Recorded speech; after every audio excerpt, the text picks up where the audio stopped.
Hey, thanks for tapping on this video. Today, I want to talk to you about how God speaks and how we hear him and the theology of what happens surrounding that.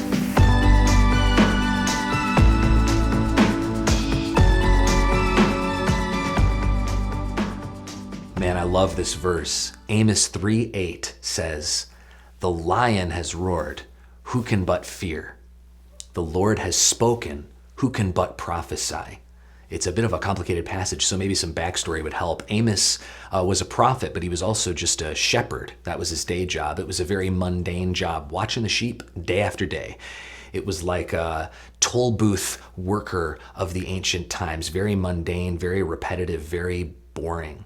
But through the boring life, through the mundaneness, God broke through and spoke to him. In fact, that's why you see that he says to the people of Israel, "Hear," because he had heard from God and now he was speaking for God. And the beginning of the book of Amos is like super intense.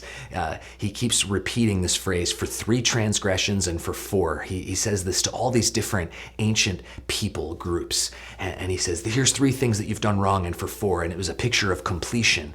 And then he got to Israel, and I'm sure all the people of Israel were going to be like, "Oh, we're God's people, so we're like excused from this, right?" But then the people of Israel actually got the worst condemnation from Amos of all the people. And it's so intense. And then it goes into this part where he asks all of these questions, these obvious questions to which the answer is very, very obvious. And then it gets to the verse that we're talking about. And he's doing this linguistic picture of questions that have obvious answers. And he says, "The lion has roared, who can but fear?" You know that lion roars can be heard miles away?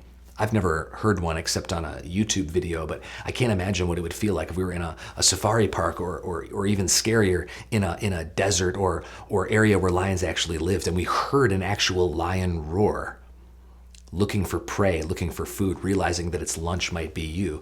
Amos says, if you hear a lion roar, you get afraid. That's just what happens.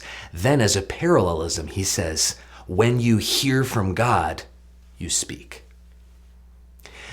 When a lion roars, you hear and fear. When God roars, you hear and speak. I wonder if you've heard from the Lord.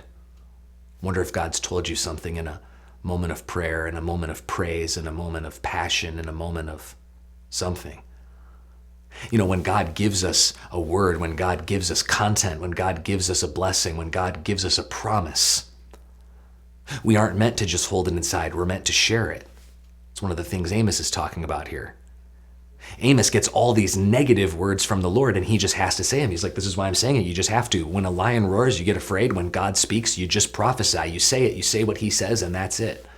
I wonder if you've heard a word from the Lord, but you haven't shared it with anyone. Well, don't be silent anymore. Share it. I got the chance to share Christ with a few teenagers in North Carolina or somewhere on a spring break trip for seniors. And I was praying for this one kid, and he raised his hand and said, I want to follow Christ for real. And we went outside, and I said, dude, tell me, what happened in that moment that you were listening to the good news of Jesus? And he said, God is calling me. I love it.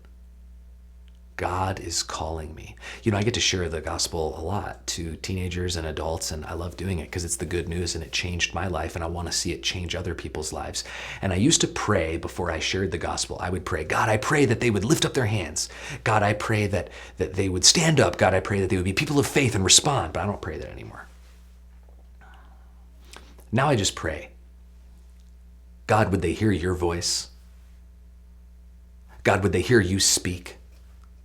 God, would they hear you call?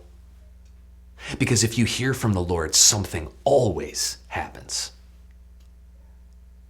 Man, I love that. I wonder what would happen if you said to the Lord, here I am, speak to me. Amos knows what would happen. You'd get a very intense word that you had to pass on to your fellow people who weren't following the Lord. Hopefully that isn't the word the Lord says to you, but if he does, you'll speak it. I believe you will. Man, I love that.